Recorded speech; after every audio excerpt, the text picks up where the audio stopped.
வணக்கம் நண்பர்களே. இன்றைக்கி நம்ம சேனலில் ஒரு சூப்பரான ஹெல்த்தி சுவை சக்தி நிறைந்த சத்தான லட்டு ரெசிபி தான் பார்க்க போகிறோம். இந்த லட்டு ரொம்ப ரொம்ப டேஸ்ட்டாக இருக்கும், இனிமையாகவும் இருக்கும். இது பின்னால் நிறைய சத்து இருக்குது, நம்ம உடலுக்கு பொக்கிஷம் மாதிரி. அந்த மாதிரி ஒரு லட்டை நம்ம ரெடி பண்ணுறதுக்கு நம்ம சேனலுக்குள்ளே போகிறதுக்கு முன்னாடி நம்ம சேனலை மறக்காமல் சப்ஸ்கிரைப் பண்ணிக்கோங்க, சமையல் பண்ணுங்கள், ரொம்ப ரொம்ப சந்தோஷமாக இருங்க.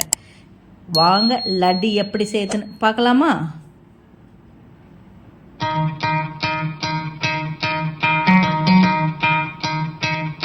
இப்போ நான் இங்கே பேரிச்சம்பழம், பாதாம், பிஸ்தா, முந்திரி, சூரியகாந்தி விதை, வெள்ளரி விதை, பம்கின் விதை, பூசணி விதை எல்லாமே எடுத்து வச்சுருக்கேன். இதை வச்சு தான் இப்போ நம்ம லட்டு செய்ய போகிறோம். இப்போ முதல்ல இந்த சூரியகாந்தி விதையை தான் நம்ம வறுத்துக்கணும். சும்மா லேசாக பொன்னிறமாக வறுத்தா போதும். இந்த சூரியகாந்தி விதையில் வைட்டமின் சி இருக்குது. நம்ம தோலை ரொம்ப பிரகாசமாக வச்சுருக்கோம். இதயத்துக்கு ஆரோக்கியமாக வைத்திருக்க இந்த சூரியகாந்தி விதை நம்மளுக்கு உதவுது. அதனால் இந்த சூரியகாந்தி விதையை நம்ம நல்லா வறுத்து ஒரு தட்டில் சேர்த்துக்கலாம்.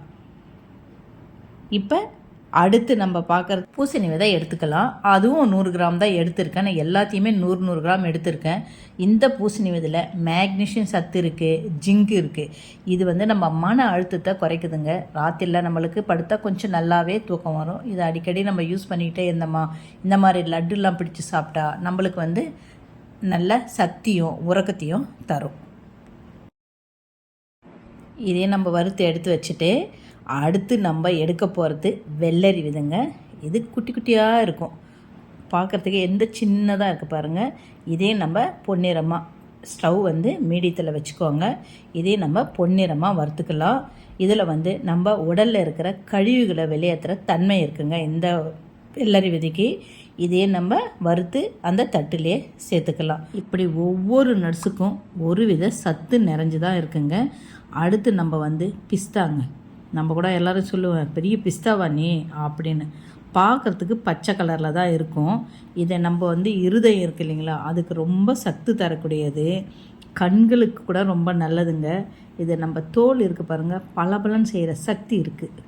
அடுத்து நம்மளுக்கு எல்லாருக்குமே பிடிச்ச முந்திரி தான். முந்திரி வறுத்துக்கலாமா? இது நல்ல ட்ரை ஃப்ரூட், நம்மளுக்கு நல்ல கொழுப்பு சத்து, புரதம் எல்லாமே சக்தி தரக்கூடிய இந்த முந்திரியை நம்ம வறுத்து அந்த நட்ஸு எல்லாத்தையும் எடுத்து வறுத்து வச்சுருக்கலையே அது கூட சேர்த்துக்கலாம். கடைசியாக பாதாம் இருக்குல்ல, ரொம்ப நினைவாற்றலை நம்மளுக்கு தரக்கூடியது, ஆரோக்கியம். நம்ம குழந்தைங்க இருக்காங்களே, குழந்தைங்கலேருந்து பெரியவங்க வரை இது எல்லாருமே டெய்லி சாப்பிட்டா அவ்வளோ நல்லது, நிறைய சத்து இருக்குது. இதையும் வறுத்து அந்த நட்ஸு கூடயே நம்ம எல்லாத்தையும் சேர்த்து கொஞ்சம் நல்லா ஆற வச்சிடலாம். இது நல்லா ஆறின பிறகு மிக்ஸி ஜாரில் எல்லாத்தையும் சேர்த்து நம்ம அரைக்கணும். நம்ம கொஞ்சம் கொஞ்சமாக பேட்சாக கொஞ்சம் போட்டு அரைச்சி எடுத்துக்கலாம். முதல்ல நட்ஸு போட்டு அரைச்சிக்கலாம்.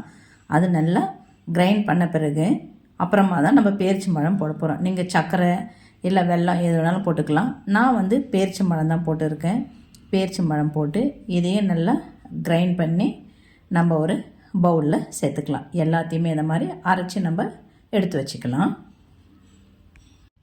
இந்த மாதிரி எல்லாத்தையும் அரைச்சி ஒரு பவுலில் சேர்த்து லட்டு பிடிக்க ஆரம்பிச்சிடலாமா? இப்போ வாங்க நம்ம இதையெல்லாம் லட்டாக பிடிச்சிக்கலாம். உங்களுக்கு அப்படியே லட்டு பிடிக்க வரலன்னா கையில் கொஞ்சம் நெய் தடவிக்கோங்க. எல்லாரும் லட்டாவே நம்ம பிடிச்சி வச்சுக்கிட்டு இதை ஒரு பாட்டிலில் வச்சு ஸ்டோர் பண்ணி வச்சுக்கிட்டோம்னா குழந்தைங்களுக்கு காலையிலோ மாலையிலோ ஸ்நாக்ஸாக கொடுத்தா ரொம்ப விரும்பி சாப்பிடுவாங்க. பெரியவங்க முதல் சின்னவங்க முதல் எல்லாருமே விரும்பி சாப்பிடக்கூடிய இந்த லட்டு ரெசிப்பியை நீங்களும் செஞ்சு சாப்பிட்டு பார்த்துட்டு எப்படி இருக்குன்னு கமெண்ட்டில் சொல்லுங்கள். மறக்காமல் நம்ம சேனலையும் லைக் பண்ணுங்கள், ஷேர் பண்ணுங்கள், சப்ஸ்கிரைப் பண்ணுங்கள். இந்த வீடியோ உங்களுக்கு பிடிச்சிருந்தா உங்கள் ஃபேமிலி அண்ட் ஃப்ரெண்ட்ஸுக்கு ஷேர் பண்ணுங்கள். கஷ்டப்படாமல் இஷ்டப்பட்டு சமைச்சா சாதாரண சமையல் கூட சரித்திரம் வரைக்கும். கரெக்ட் தானே? வாழ்க வளமுடன். நன்றி, வணக்கம்.